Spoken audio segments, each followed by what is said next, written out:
জন্মদিন যে happy birthday cake আনতে হবে তোমার তোমার কবে জন্মদিন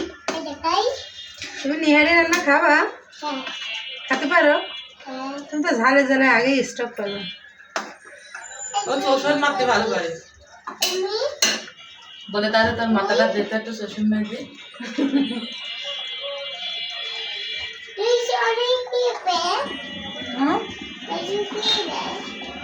এটি নিহারি